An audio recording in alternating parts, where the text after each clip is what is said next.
All right, so this is the fluid I'm going to be using in the transfer case. So I'm just going to use a little bit to lube up all the parts inside the new gear and just touch it up a little bit inside the case before I start assembling it.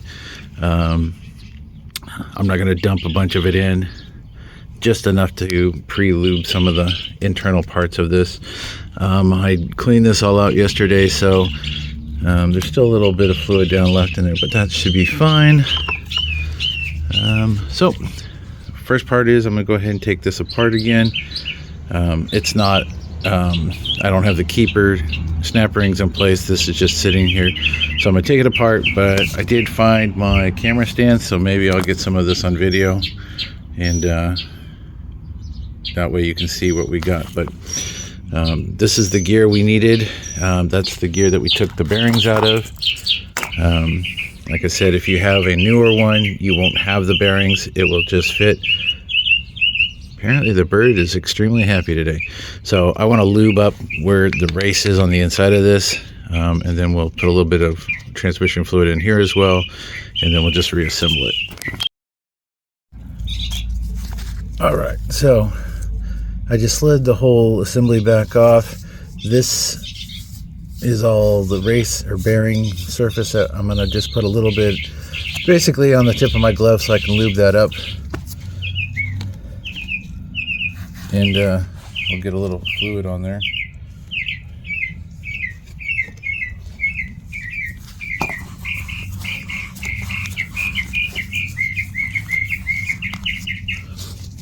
All right. Now we can put the gear back on.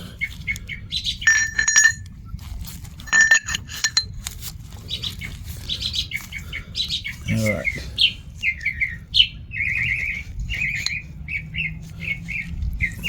Make sure everything slides on there real good.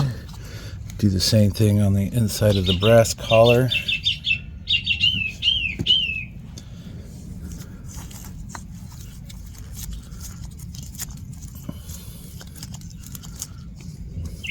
So that's going to be, I just lubed this part so that it will be this part. And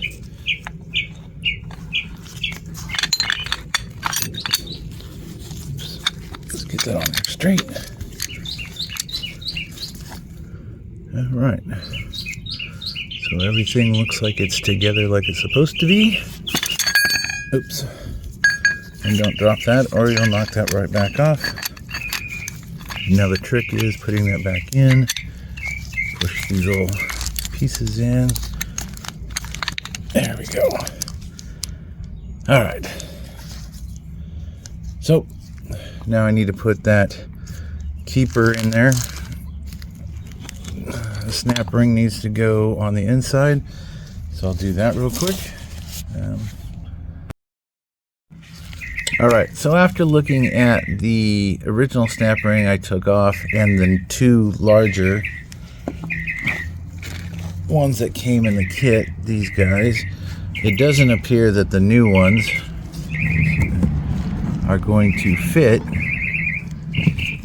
where we want it to. Oops. Sorry for the shaking.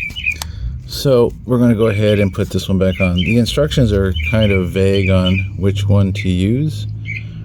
So I'm going to go ahead and use this one because it does seem like it's supposed to be the one.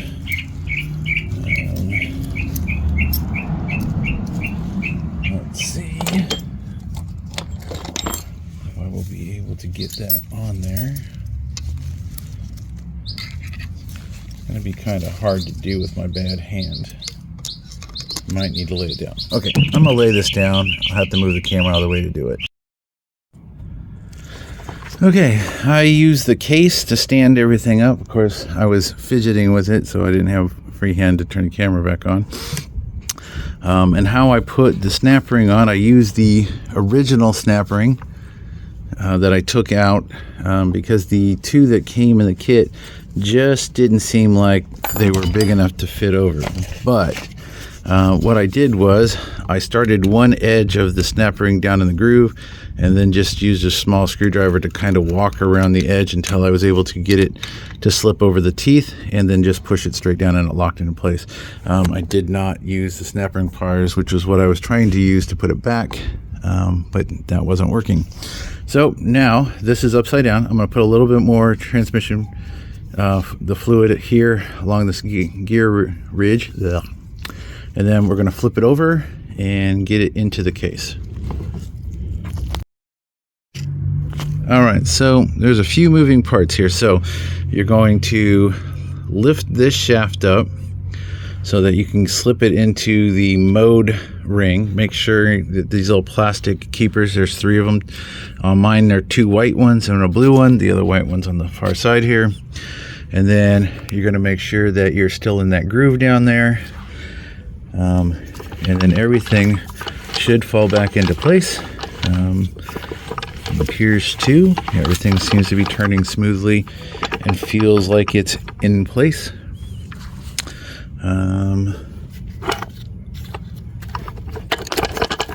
Make sure everything locks in good. Perfect. All right. So I believe we are in. Double check. I'm going to go ahead and make sure everything is down where it's supposed to, but that's what you should. And then the next part is putting the chain and other gear back in, and that's kind of a trick as well. So I will, once I have everything in place, I will explain that one.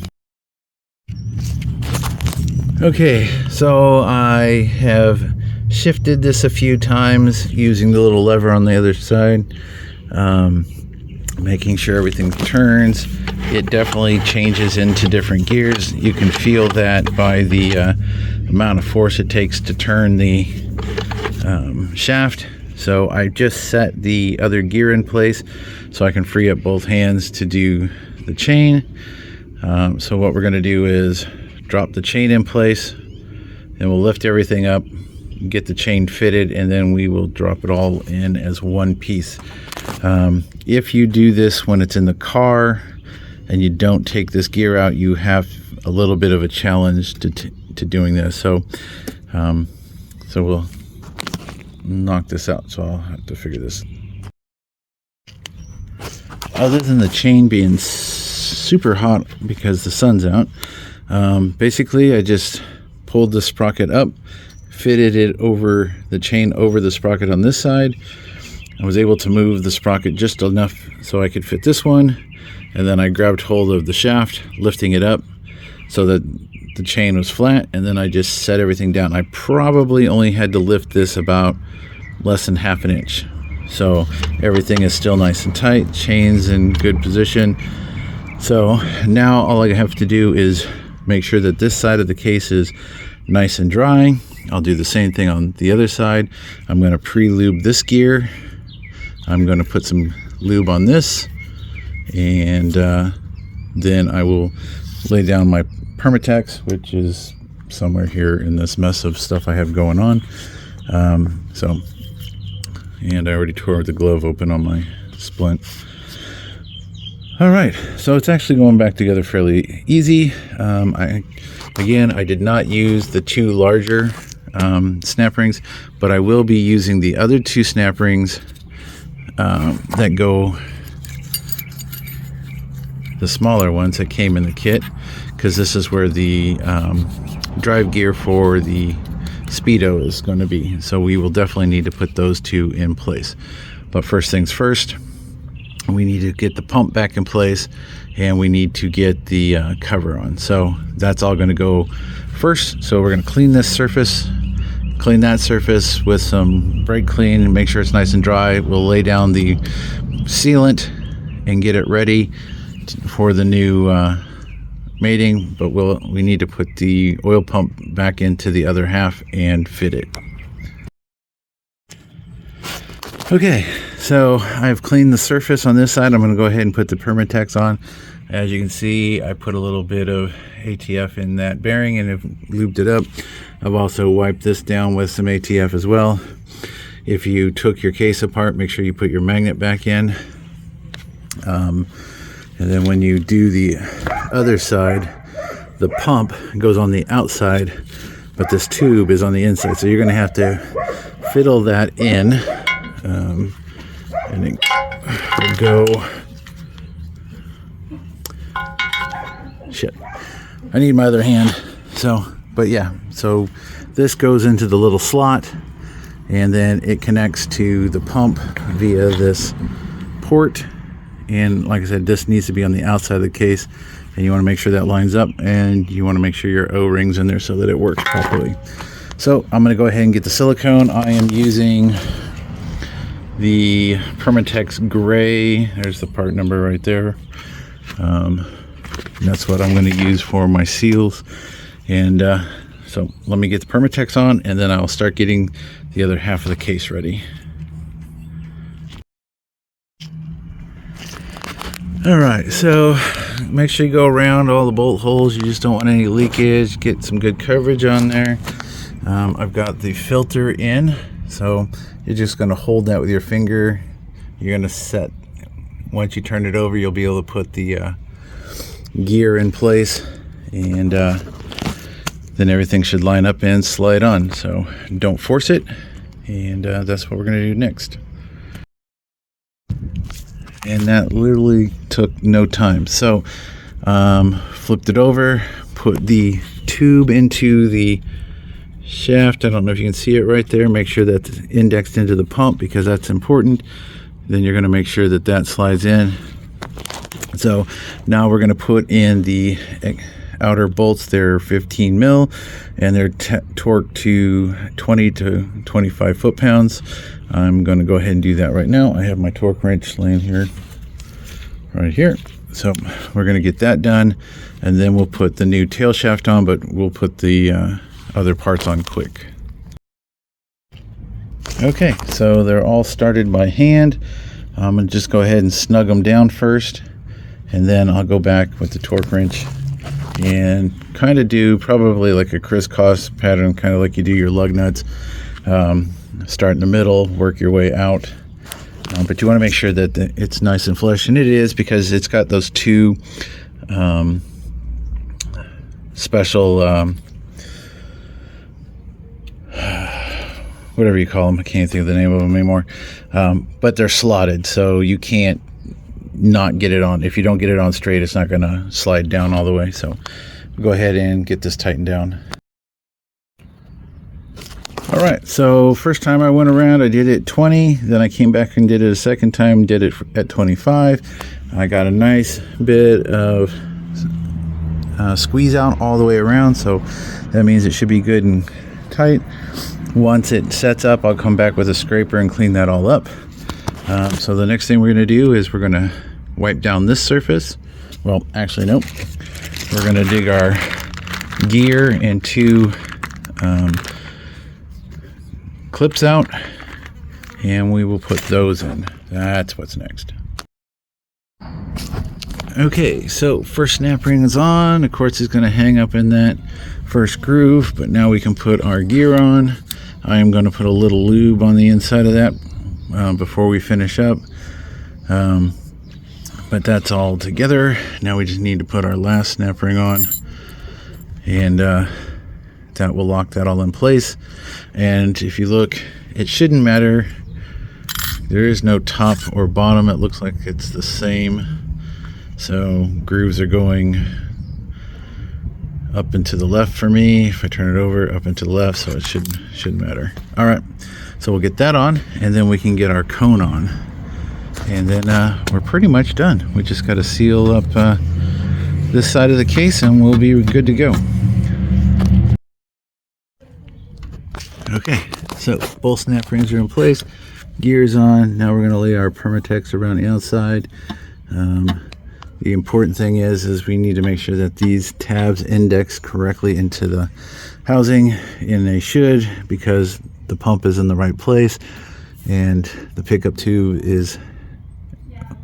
makes this all index correctly. So make sure you get that pickup tube.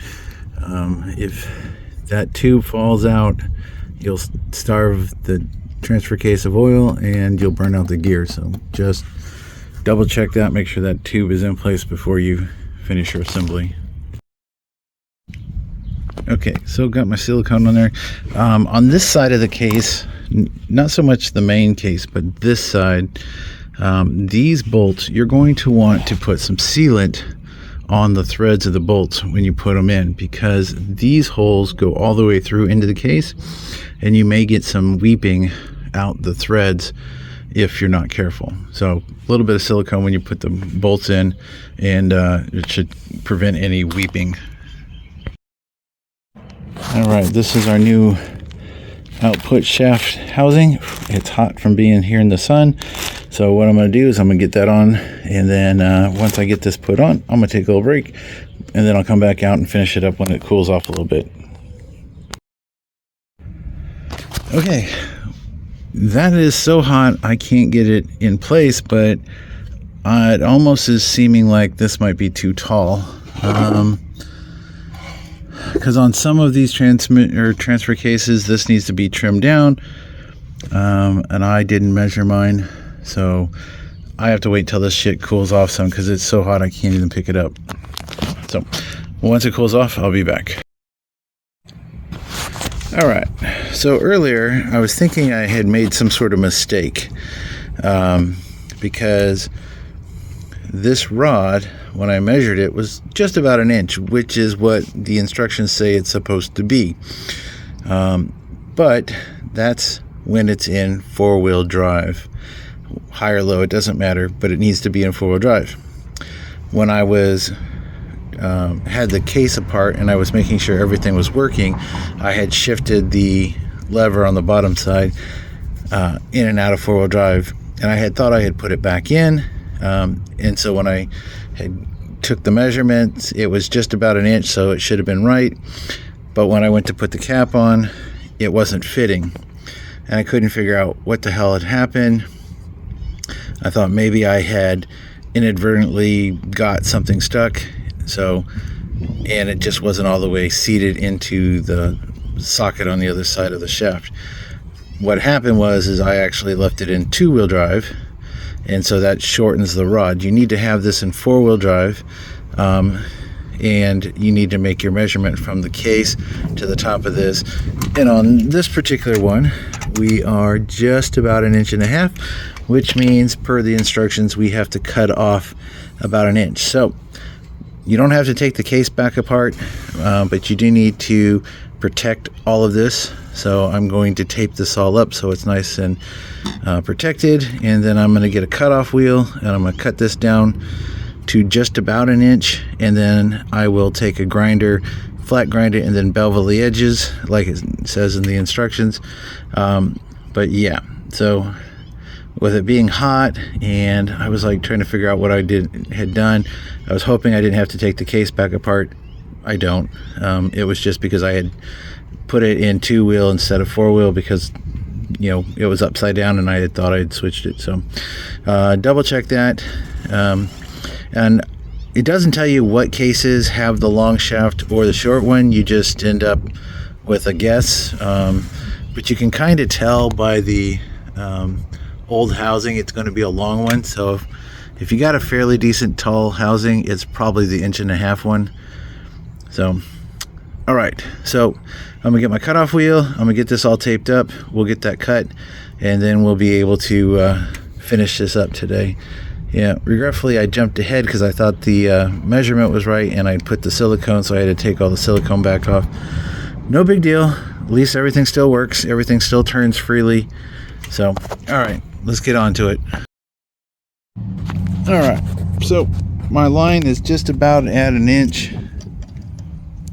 You can see what I did was I took this socket, for me it was 11/16, and it was just about 1 inch. I just set it on the flat part and then took and moved it around with the paint pen and got it. So we're going to cut it just a little bit above that way we can grind it down. I don't think it has to be 100%, but yeah, we do need to knock off the 1/2 inch at least, so that it fits inside of the new housing. So I'm going to take it off just above the line, and then I'll take a grinder, grind it down to roughly an inch, and then everything. So I got a plastic bag and this all taped off, and we're going to hit it with the cutoff wheel wherever I set it since I sat down. Who knows? I keep losing tools today. Oh, here it is. All right. So yeah, I'm just going to hit it with the cutoff wheel. I put a new blade on it.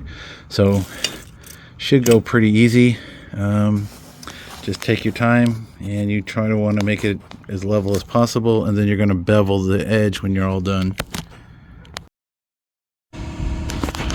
All right. Yeah, it took about 3 minutes, maybe.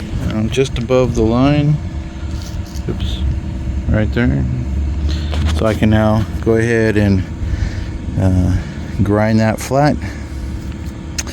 I was thinking about making myself a little template. I've got a piece of steel bar I can cut down to 1 inch, and then that way I can grind it nice and flat to the top of that steel bar. I'm not sure. I'll see how this looks once I get the tape off. I'll double check my measurement all the way around, and we'll see about getting a grinding wheel out and do that. First, I'm going to blow all of this fine metal frags off of this so I don't accidentally get some up underneath the tape, and we'll see where we're at. Alright, so there's my paint line for the 1 inch. I was going to get a grinder, but I've got these little flapper wheels, and that seems to be doing pretty good. It's making that nice and smooth, and we do want it nice and smooth. So I'm going to go ahead and get this down to the line, or just past the line. I'm going to try to keep that as flat as possible, and then once I do that, I'll just kind of bevel the edges. But it seems to be taking it down, because I had a big chunk there a second ago, and it took it right off. So we'll go ahead and keep doing what we're doing. Alright, so I know this socket is exactly 1 inch, and if I take this screwdriver and lay it on the socket, and I run it back and forth, I put some paint on here, so if I put my finger right over the socket, I should, oops, it's easier to do with 2 hands, but the paint doesn't come off. So we're under the 1 inch. I'm going to go ahead and bevel the edges, and then I'm going to test fit the new housing, but we should be done. So like I said, I measured this socket. For me, this was exactly 1 inch. So this is a flat piece of the case that I know is machined flat, so I know that we're under the 1 inch, and that's what we're shooting for, so should be good enough. Okay, so I got the housing on. You can see my white paint. You can see that I've got a little bit of a gap on that side, and yep, I think I'm going to hit it one more time with the grinder, just a little bit more, but it should be pretty good. I'm just more worried about this side. I'm going to go ahead and pull the O-ring off of this guy and see if this bottoms out without touching that. If it bottoms out without touching that, then I'm not going to worry about it. I'll just go ahead and send it, and so let me test this real quick. I'm going to pull the O-ring off and then screw that down. If it, I'm pretty sure they'll fit, but we'll double check. All right, it's still got a little bit, so I'm going to go ahead and grind that down just a tad bit more until that seats all the way down without the O-ring. That way I know there's enough clearance inside there for that rod to move back and forth. Alright, so housing is set flush, meaning that the pump is indexed into the right keepers, and that is all the way down without the O-ring, so we've got plenty of room. And if I take it out,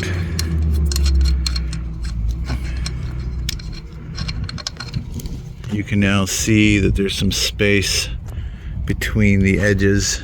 So, all right, so we're gonna go ahead and get our sealant on here. We're gonna lube up this bearing as well. Really doesn't matter. I mean, it's not like I'm gonna drive it, but I wanna put at least a little bit of fluid on it so that the first initial roll, it's not like it's gonna go anywhere anytime soon, but okay, so we'll pull this housing back off, get the silicone back on there, Then we will torque these down to 20, 15 to 20. We did these at 25, so it was 20 and then 25. These will be 15 and then 20. And I don't know about this guy, but we will put the O-ring back on so I don't lose it. And we'll lube up the seal as well, just in case. And that's kind of it. So let me get the silicone on there, and then we'll get this pump cover back on. Yeah, and before you forget, because these bolts go into this case, and this is going to have liquid behind it, they're threaded all the way through, you're going to want to put some of your sealant on the threads as to keep them from weeping, so don't forget that. All right, so I'm going to tighten these down till they're snug, and then I'll come back and torque them. Okay, so two-stepped, 15 to 20 pounds. Did a star pattern around the outside. We've got a good bead going all the way around, it looks like. So that should dry nice and good. The bottom seal here is good, so we're going to go ahead and I'm going to peel all this excess off so we don't have to look at that because it's just kind of tacky. But other than that, all we have left is our yoke. There's a new nut that came with this, and there's these little seals, I guess you want to call them. So what I would do is, you usually can put them in from the front side. We'll see. If not, we'll put it in from the back and then tighten it down. But we're going to lube up the outside of that before we put it in so we don't burn this seal out. So that's the next thing we're going to do, is get this little seal in, get that guy in, and then clean up the edges of this a little bit, I think. All right, let's finish this up today. Okay, so I went ahead and just impacted that on a little bit so that it's on. I put the Speedo back the way that it came out in my other housing. So these two bolts lined up, so that's how I put it back. The notches here, you want to make sure that you had it in the right spot. Supposedly there's some markings on this guy that tell you where it's supposed to go. I don't know. But that's the way mine came off, so that's the way I put it back. Other than putting the other U-joint sleeve back on the other side, I am pretty much done. Now, this did not come with another. It did come with this smaller one, but that's not the same size. So I'm not really sure. I'm going to go ahead and clean this up just a little bit, and we'll get that other bolt put in. So yeah, that's pretty much it. Not too bad.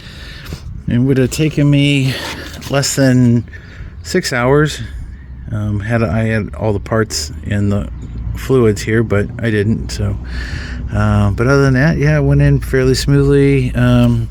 Yeah, you just gotta make sure that when you're doing it, take good pictures or a video of your parts as you take them out. That way you know how to put them back. But and if depending on which case you have, early or late, you're going to have a longer shaft you're going to have to cut down, and you probably have to knock out the needle bearings if you have an earlier transmission, so, or transfer case. All right, well, thanks for watching, and I'm still waiting for the transmission to be pulled with the new clutch, so this isn't going to go back in anytime soon, but I might start working. Well, it's going to be a couple days. Tomorrow we have doctor's appointments. I have something going on Tuesday, so I won't be able to get back out here until Wednesday, but I'll probably start working on the intake and exhaust, pulling out the intake and the exhaust on this so I can put in my new intake and exhaust that I have. I think that will be Wednesday, so there will be a gap of no videos for a couple days. So all right, have a good one.